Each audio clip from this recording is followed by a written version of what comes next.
ಬೇಕಾದ್ರೆ ಜಾತಿಗೆ ನಿರ್ದಿಷ್ಟವಾದಂಥ ಅಂಕಿಅಂಶಗಳು ಬೇಕಾಗ್ತದೆ. ಅದಕ್ಕೋಸ್ಕರ ನಾಗಮೋಹನ್ ದಾಸ್ ಅವರ ಆಯೋಗದವರು ಎಲ್ಲ ಸಿದ್ಧತೆಗಳನ್ನು ಮಾಡಿಕೊಂಡು ತರಬೇತಿ ಕೊಡ್ತಕ್ಕಂಥದ್ದು, ಗಣತಿದಾರರಿಗೆ ತರಬೇತಿ ಕೊಡ್ತಕ್ಕಂಥದ್ದು, ಮೇಲ್ವಿಚಾರಕರಿಗೆ ತರಬೇತಿ ಕೊಡ್ತಕ್ಕಂಥದ್ದು ಇವತ್ತಿನಿಂದ ಪ್ರಾರಂಭ ಆಗಿ 17ರವರೆಗೆ ಎಂಪಿರಿಕಲ್ ಡಾಟಾವನ್ನು ಕಲೆಕ್ಟ್ ಮಾಡ್ತಕ್ಕಂಥ ಕೆಲಸವನ್ನು ಮನೆ ಮನೆಗೆ ಹೋಗಿ ಮಾಡ್ತಕ್ಕಂಥ ಕೆಲಸವನ್ನು ಮಾಡ್ತಾರೆ. ಸುಮಾರು 65,000 ಟೀಚರ್ಗಳು ಜಿಲ್ಲಾಧಿಕಾರಿಗಳು ನೇಮಕ ಮಾಡಿದ್ದಾರೆ. ಅಂದರೆ ಅವ್ರಿಗೆಲ್ಲ ಎನ್ಯುಮರೇಟರ್ಸ್ ಅಂತ ಕರೀತಾರೆ. 10 ರಿಂದ 12 ಜನಕ್ಕೆ ಒಬ್ಬ ಮೇಲ್ವಿಚಾರಕರು ಇರ್ತಾರೆ.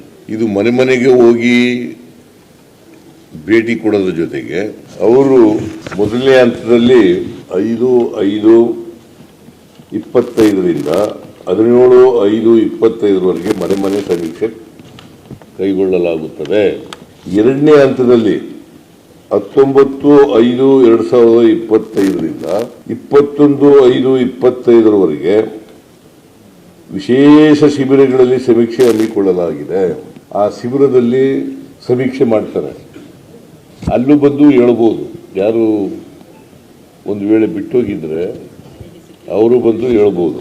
ಆಮೇಲೆ ಮೂರನೇ ಹಂತದಲ್ಲಿ 19ರಿಂದ 23/5/2025ವರೆಗೆ ಆನ್ಲೈನ್ ಮೂಲಕ ಸ್ವಯಂ ಘೋಷಣೆಗೆ ಅವಕಾಶ ಕಲ್ಪಿಸ್ತೀವಿ. ಅಂದರೆ 3 ಹಂತದಲ್ಲಿ ಸಮೀಕ್ಷೆಗಳು ನಡೀತವೆ.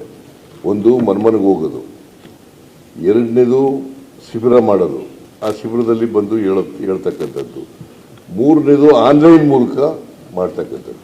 ಸೊ ಈ 3 ಮೂಲಕ ನಿಖರವಾದಂಥ ಮಾಹಿತಿ ಪಡ್ಕೊಂಡ ಮೇಲೆ 60 ದಿನಗಳಲ್ಲಿ ವರದಿ ಕೊಡಿ ಅಂತ ಹೇಳಿದ್ದೀವಿ ನಾವು. ಅದಾದ್ಮೇಲೆ ಶಿಫಾರಸನ್ನು ಮಾಡ್ತಾರೆ.